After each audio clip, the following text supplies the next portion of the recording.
We're going to take a look at Ancient Conquest. The reason is the last couple games I've played have really kind of taxed my ability or my thinking capabilities. Did Fire in the Lake, which is tough. Multiple sides all trying to figure out the system at once. Did Sorcerer, which is just, I believe it's a game on abstract math, actually. Abstract algebra.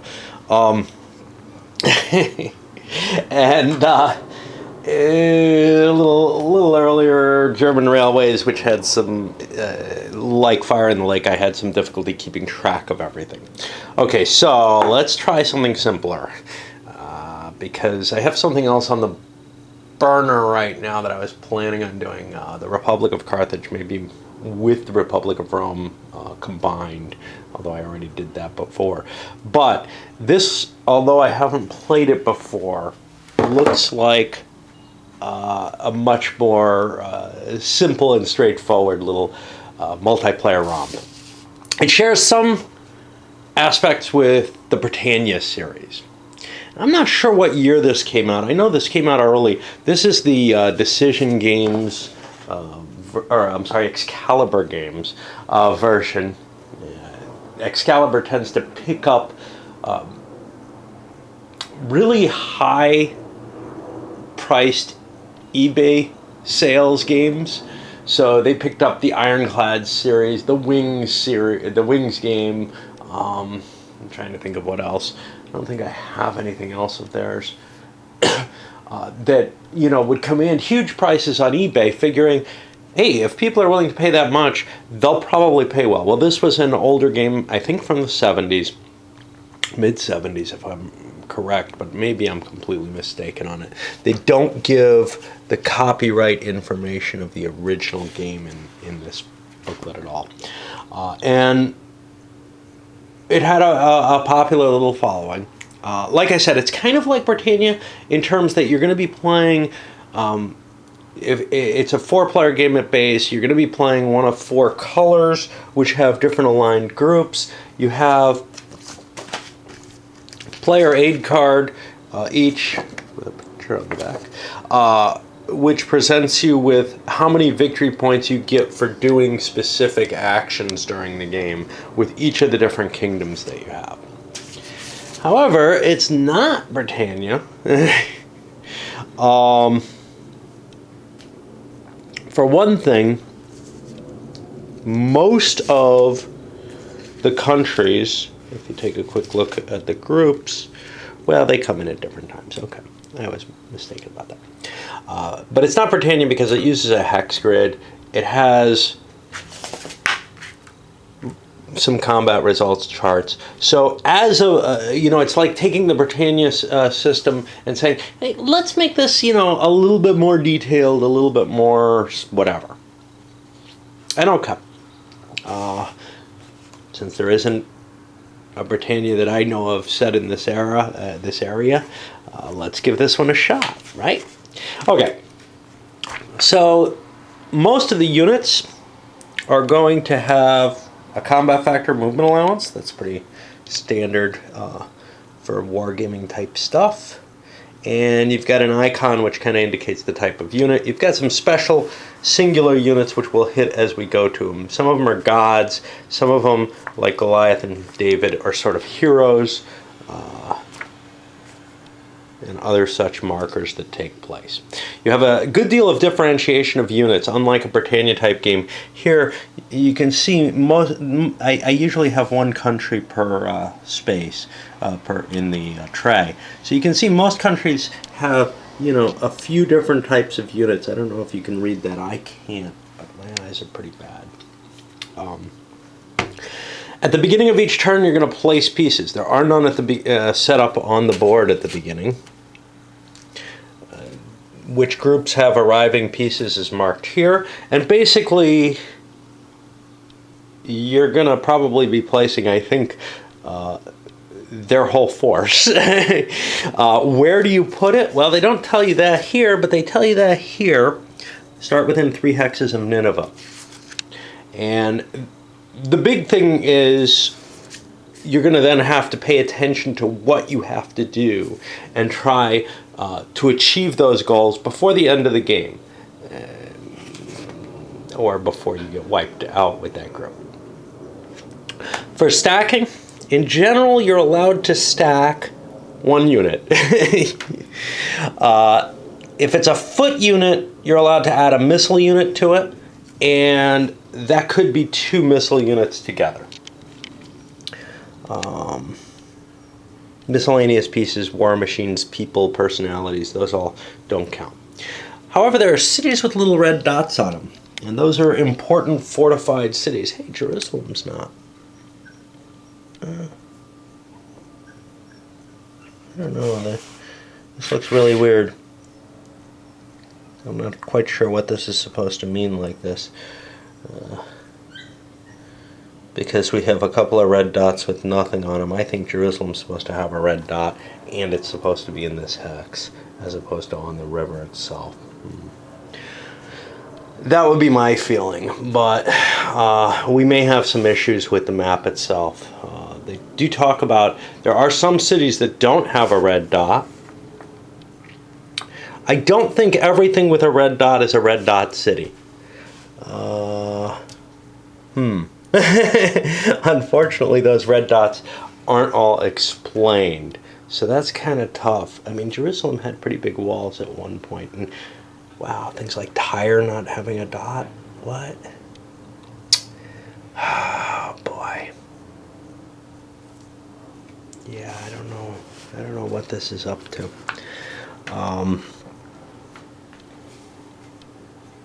Because I'm kind of unhappy with the idea of Egypt being all these little red dots and not and the most important place, Memphis, isn't.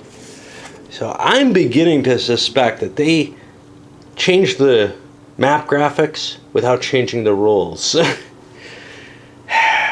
I'm gonna have to look online about that, but I mean, it's unacceptable that Nineveh is not a red dot city by what they say.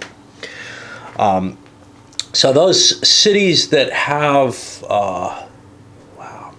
that have a fortification presence, however we can resolve that, they can hold 3 units in them, and those 3 units all count for defense, but they can't attack with all 3 of the units. They can only attack with stacking conditions there. Movement's not too exciting. You get to, it's like a standard hex encounter war game. You get to move hex to hex, paying the terrain effects for each thing that you spend. So clear, for example, costs only 1 movement factor, but if you're walking through the marsh, it costs 6. Yeah.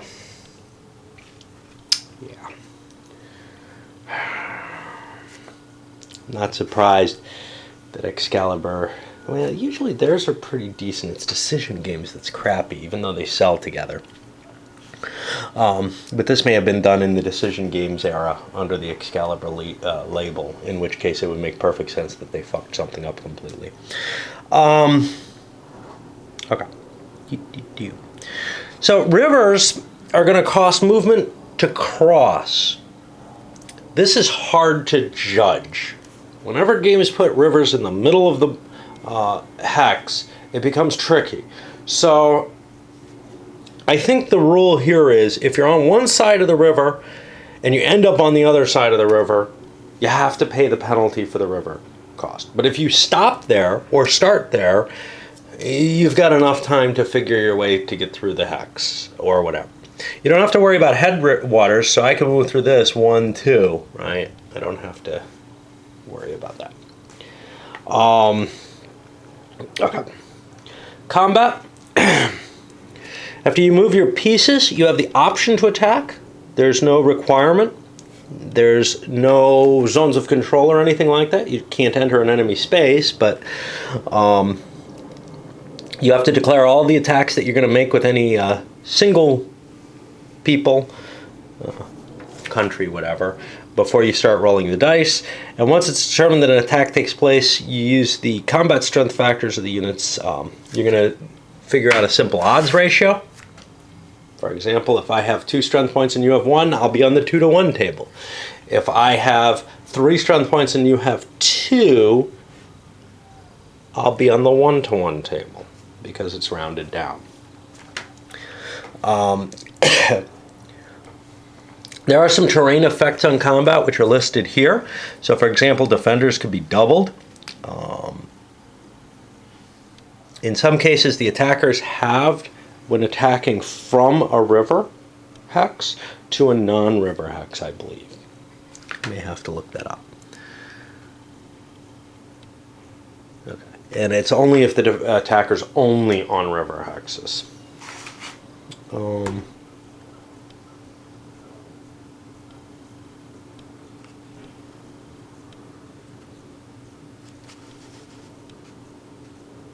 And there's some specialty. Hexes where the river crosses 2 hex sides before the defender.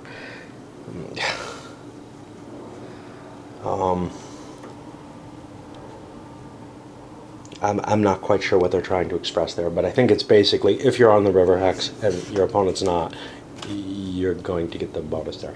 Or the penalty. Because if you move here to attack somebody here, you're being an idiot anyway, except if you want to get more forces in on them, in which case you won't take the river penalty. Okay, the effects here are going to be recorded in terms of smiting. Smiting is, I think, 1 step loss. The rules are not, they're short, but no, it's just the unit. The unit dies if it's smote. Now, it's important that whoever kills a unit kind of puts it in a space for the particular people who killed it. You're not going to get pieces back. It's not like Britannia in that sense. You just come in as waves of attackers in this game.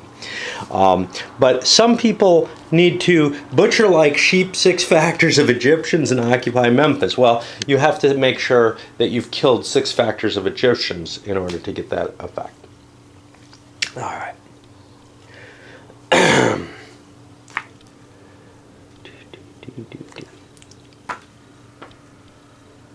Attacks against enemies on red dot city hexes. Well, here's the problem. Let's take a look at where they... Yeah. So I think what they did was all the city... I think the original map was confusing, and all the cities on the map had kind of a city graphic. And then some of them had a red dot. I think the red dots in this game mean nothing. And the walled cities are the fortified cities. And let me go over what happens in that case. Up to 3 pieces can stack in it. When you're attacking it, you use the siege result combat. Oh, I'm sorry. This was the battle result combat. Oh, I didn't explain everything there then. Okay, when you do battle, you can smite each other. And exchange means both the attacker and the defender lose an equal number of unit factors. The player with the least loses all of them, and the player with the most loses at least as many. And then there's retreats, which just push people back. And honestly, there isn't a lot that happens there. Routing is the other side here. The player side with odds of 1, the weaker side, is placed back 4 hexes and may not attack the same opponent the following turn. Not much of an effect there. And you can see this is really kind of a random effects combat table.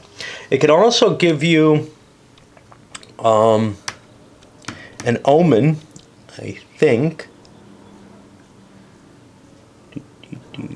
Oh, surrender is another option here, which I believe a unit given to the... Okay, so 1 unit is given to the opponent who can keep it as a prisoner, and they have to carry it back to their city, and then it can be exchanged. If you don't really want a prisoner, though, you're allowed to execute them, and that may actually be more necessary for your victory conditions.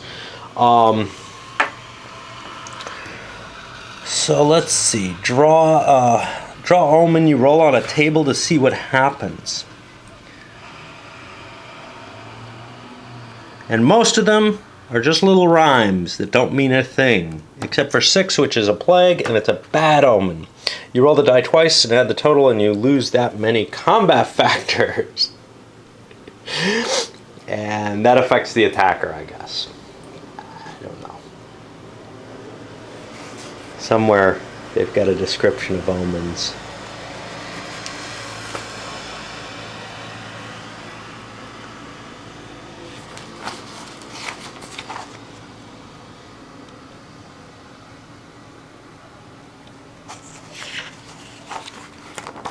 Occasionally they would call, sometimes it's a bad omen. Omen just seems to screw you in combat, huh? Okay, the plague player has to roll. They take those losses, and then they discuss about that.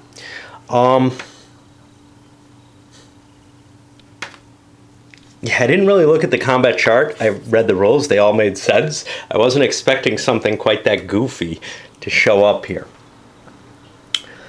I do not see anything about the results that really... Oh, here's an example of battle, and it's just this line and doesn't tell what happens. Losses and exchanges... Yeah, there's not a lot. The attacker is allowed to advance after combat if the defender was doubled in a red dot city, or if the attacker was halved and the defender was smote or retreated or routed from his position.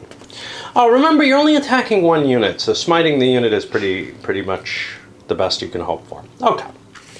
On the siege table, the odds are a little different. And... you can kind of see what you end up getting there.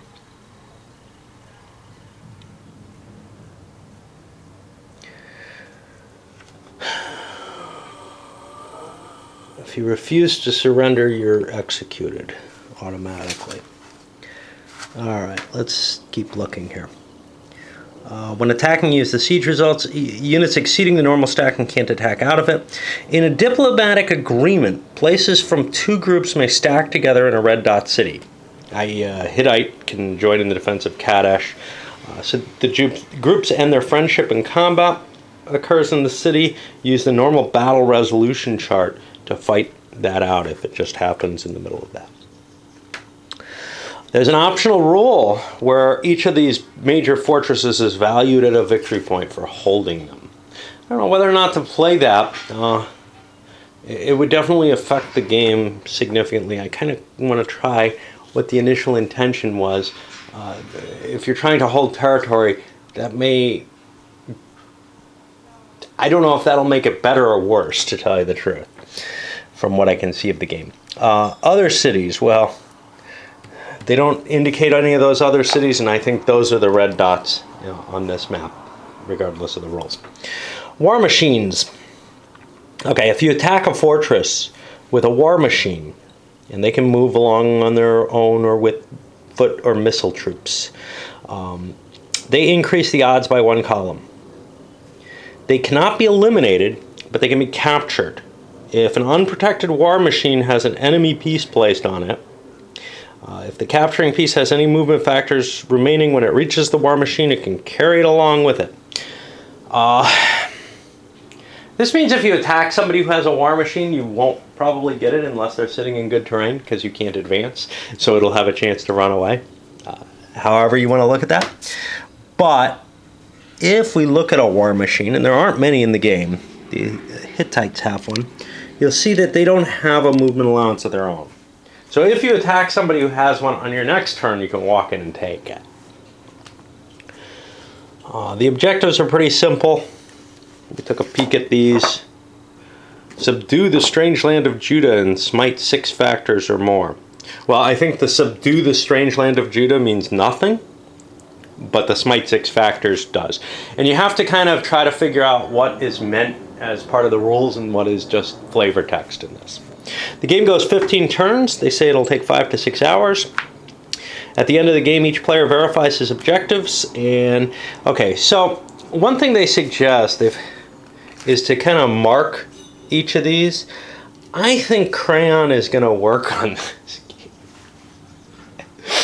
These are a little bit glossy, and I'm gonna see if I can use crayon or grease pencil on them and mark it and wipe it off, because I certainly can't use a pencil on this, and I don't really feel like trying to photocopy it. I'm not sure that colored background is gonna work well. I'll get something ugly, and I certainly don't want to rewrite it all. I could put it in plastic sleeves. I have some somewhere. I think most of them are with my SFB stuff though. And anyway, whoever gets the most points will win. Okay, we got some special rules that aren't in here.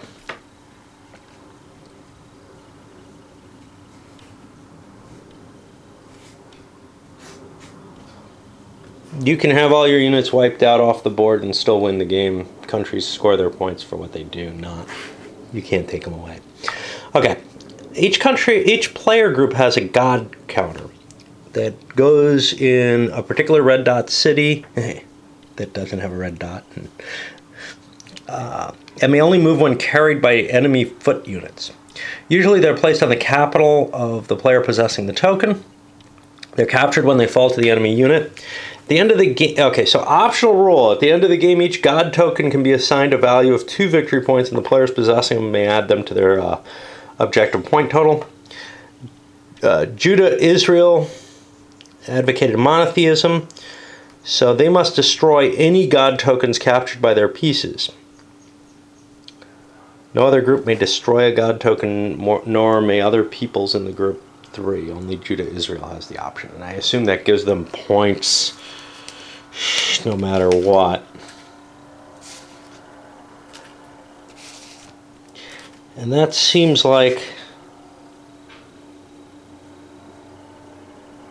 No, they don't have it here.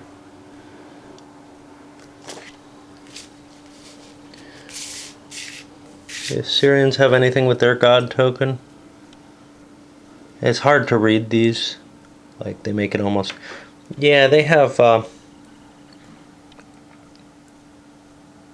specific god tokens to capture, which to me... geez, I don't know. So I don't know if this is part of the optional rule or anything really. Insult Ishtar, yeah. You know, I just don't know what to do about this. See, everybody's got 40 points. And if I play with the God token thing, well, Judah, Israel wouldn't get points because they couldn't capture the God tokens then. I think I want to play without the optional rule again. Prisoners, like I said, you put them back in a city and you can execute them at the time of combat. They don't need to be protected in terms of, like, they won't run away or anything. They don't take up stacking, but the only reason you'd have them is to make prisoner exchanges, and then it's returned to its homeland.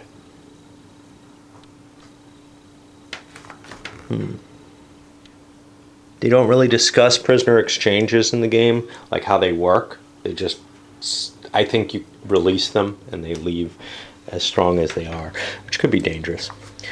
Omens, we talked about these already. Moses. On turn 4, the Egyptian player's pharaoh has to decide if the chosen people are allowed to leave Egypt. If he allows them to leave, they go on Heliopolis. On turn 5, they go on the desert south of Gaza.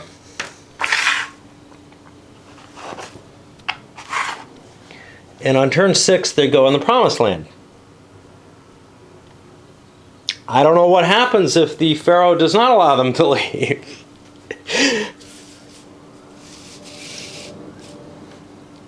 Start. See Moses roll. Do I have Egypt? No. Why would I let them have their country? Okay, so as far as I can see, the Egyptian player can decide not to allow the Judah-Israel player to exist, if he so desires.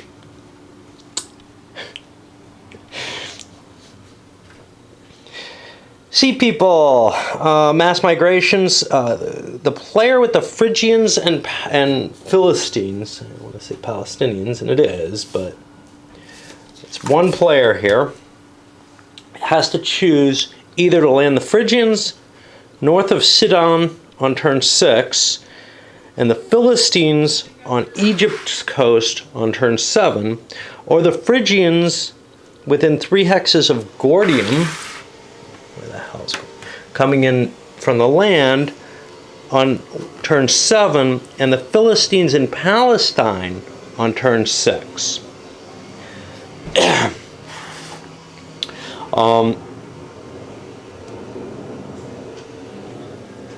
The pieces are not actually placed until the actual partial turn of the player.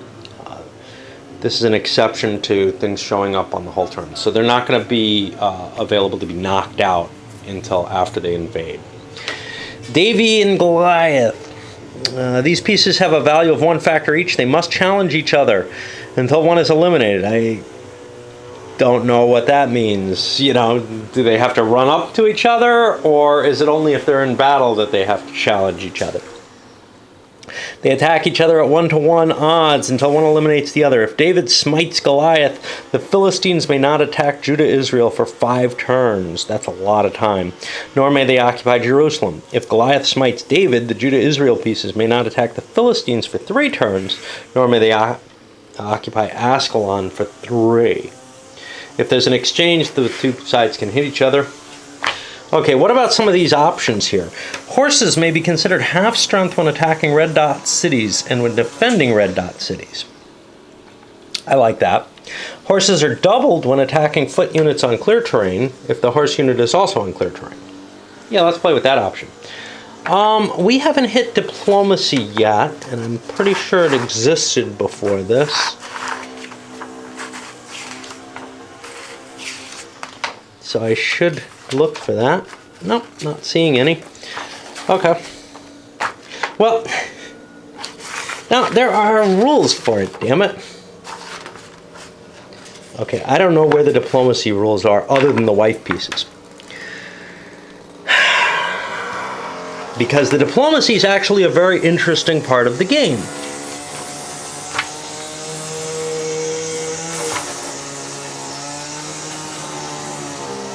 Movement, combat, where the hell is diplomacy? Maybe it's in objectives. Okay, it gets discussed earlier. Form alliance, signed message tablets of alliance are exchanged and produced as proof to other players. Basically, I'll tell you what I can remember because I can't find the rule in there and I've looked and looked and looked, right? It's really annoying to have a giant fucking wasp outside my window. Goddamn weed whacker, dude. So, basically you have 5 minutes to discuss whatever the hell you like. You can write it down. It doesn't mean a damn thing as far as I can tell.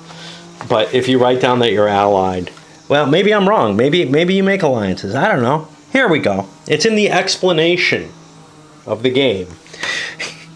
At the beginning of every whole turn, following this, there's a 5-minute diplomatic phase where each player group is allowed to send 1 message by message tablet to make one response to a message that's been received. Only 1 initial message and 1 reply is allowed per turn. No verbal diplomacy. It does not specify anything about what an alliance means or what it does. So, as far as I'm concerned, it's just something that you could send to somebody. Hey, we both have an alliance and I won't attack you, you know, or something like that. Or, hey, we both get points for alliance. We're just allied, right? And then they attack each other anyway, and it doesn't make a difference because they've got their points for the alliance that they want. Seems pretty damn weak to me, but whatever. The interesting part is the only being able to send 1 initial message and a reply to someone else's initial message.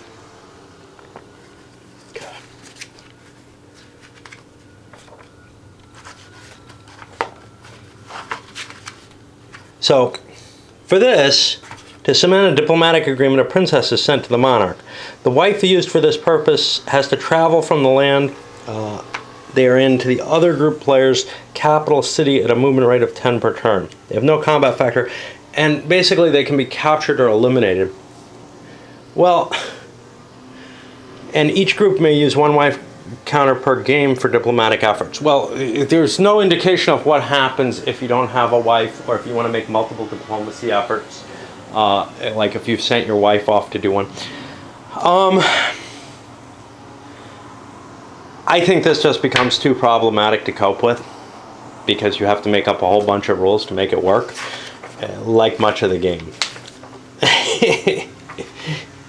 Oh, and there's rules for using with minis. Basically, just you're on your fucking own. Make a minis game for it. I have no idea on this.